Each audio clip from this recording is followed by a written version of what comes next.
소금과 빛. 예수께서 말씀하신다. 너희 사도들, 너희 제자들 잘 들어라. 나는 교리와 내 양떼를 지키는 데 필요한 무기를 너희들의 손에 들려주고자 한다. 너희들은 세상의 소금이다. 만일 너희가 너희 사명을 소홀히 하면 너희들은 싱거워서 쓸데없는 소금이 될 것이다. 만일 하나님께서 너희들에게 맛을 주실 수가 없었으면, 그리고 너희들이 맛의 선물을 받은 다음 그것을 인간성의 싱겁고 더럽혀진 물로 희석하고 관능의 타락한 단맛으로 달게 하고 하나님의 순수한 소금의 찌꺼기를, 즉 교만과 갈망과 탐욕과 음란과 분노와 게으름의 찌꺼기를 섞음으로써 각 죄종의 7번씩 7번의 알맹이에 대하여 소금 한 알맹이가 들어가게 하여 소금의 맛을 잃게 하였으면 아무것도 너희들에게 소금 맛을 돌려줄 수는 없을 것이다. 그렇게 되면 너희들의 소금은 보잘것없는 소금 알맹이가 어디 들어있는지도 모르는 돌 부스러기의 혼합물에 지나지 않아서 이에 씹혀 갈리는 소리가 나고 입 안에 흙냄새가 남게 되고 음식이 메스껍고 기분 나쁘게 된다. 그런 소금은 하등의 용도에도 쓰이지 못하게 된다. 실죄종, 교만, 인색, 시기, 질투, 분노, 탐욕, 나태로 반죽이 된 지식은 인간적인 사명에까지도 해로운 것이기 때문이다.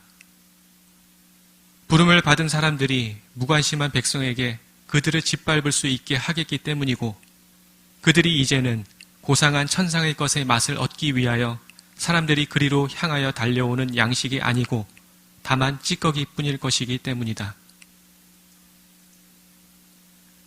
너희들은 세상의 빛이다. 너희들은 햇빛을 맨 마지막으로 잃고 은빛 같은 달빛을 제일 먼저 받은 이 산꼭대기와 같다. 높은 데에 있는 사람은 빛나서 사람들이 보게 된다. 아무리 방심한 눈이라도 어쩌다 높은 곳을 바라다 보기 때문이다. 영혼의 거울이라고들 말하는 물질적인 눈이 영혼의 갈망을 반영한다고 나는 말하겠다.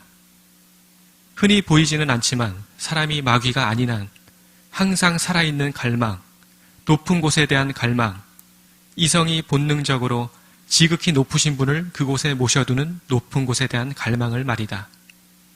그리고 하늘을 찾으면서 사람은 일생 동안에 적어도 몇 번은 눈을 들어 높은 곳을 쳐다본다.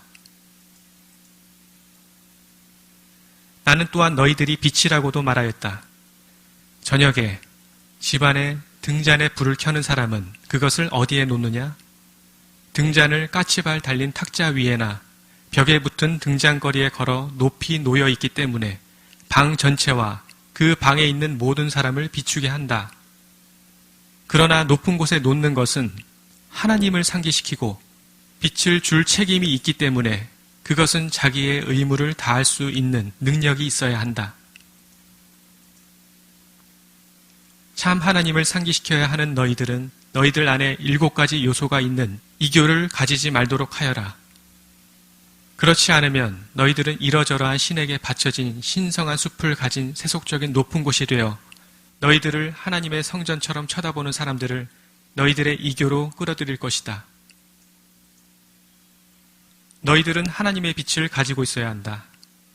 더러운 등잔, 기름이 없는 등잔은 연기가 나고 빛을 내지 못하며 역한 냄새가 나고 밝히지는 못한다. 더러운 석영관 뒤에 감추어진 등불은 우아한 광채를 내지 못하고 깨끗한 광물판 위에 빛나는 빛의 작용을 일으키지 못하고 오히려 금강석 같은 등피를 불투명하게 만드는 검은 연기의 막 뒤에서 활기를 잃어간다. 하나님의 빛은 피할 수 없는 접촉과 반응과 실망을 동반하는 일 자체에서 생기는 찌꺼기를 날마다 없애기 위하여 부지런히 일하는 의지가 있는 곳에서 빛난다. 하나님의 빛은 등잔에 기도와 사랑의 풍부한 기름이 들어있을 때에 찬란히 빛난다. 하나님의 빛은 하나님의 완전들이 거기에 있을 때 무한한 광채로 불어난다. 하나님의 완전은 각각 성인 안에 덕행 하나를 일으키는데 이 덕행은 하나님의 종이 그의 영혼의 수정을 몽롱한 모든 나쁜 열정의 검은 연기를 막아서 공략될 수 없게 지키면 영웅적으로 단련된다. 공략될 수 없는 수정. 하나님만이 이 수정의 금을 긋고 당신의 의지라는 금강석으로 당신의 지극히 거룩하신 이름을 거기에 써놓을 권리와 능력을 가지고 계시다. 그때에는 이 이름이 대단히 깨끗한 수정 위에 초자연적인 아름다움을 가진 결정면을 증가시키는 장식이 된다.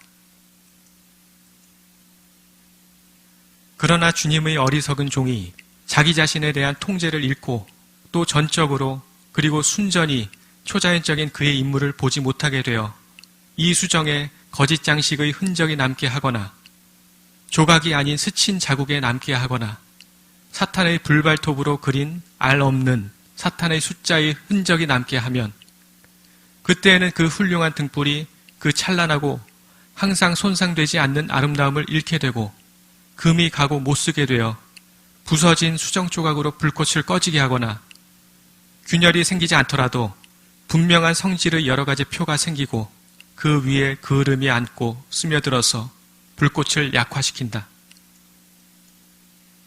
불행하다. 사랑을 잃고 그도 날마다 더 높이 올라가기를 거부하기 때문에 그들의 고행을 기다려서 올라가려고 하는 양떼를 올라가지 못하게 하는 목자들은 3번 불행하다. 나는 그들의 자리에서 떨어지게 하고 그들의 모든 연기를 끔으로써 그들을 벌하겠다. 불행하다.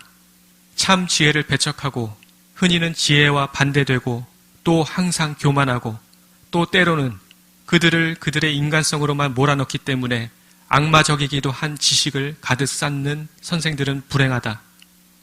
왜냐하면 어떤 사람이든 모두 사람을 하나님의 아들을 만드는 성화로 예수와 비슷하게 되어야 한다.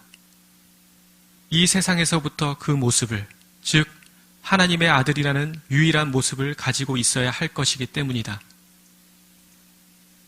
선생, 즉 사제는 순전히 영혼이고 순전히 완전인 인간의 모습을 가지고 있어야 할 것이다. 그의 제자들은 하나님께로 다른 영혼을 이끌기 위해서 그런 모습을 가지고 있어야 할 것이다.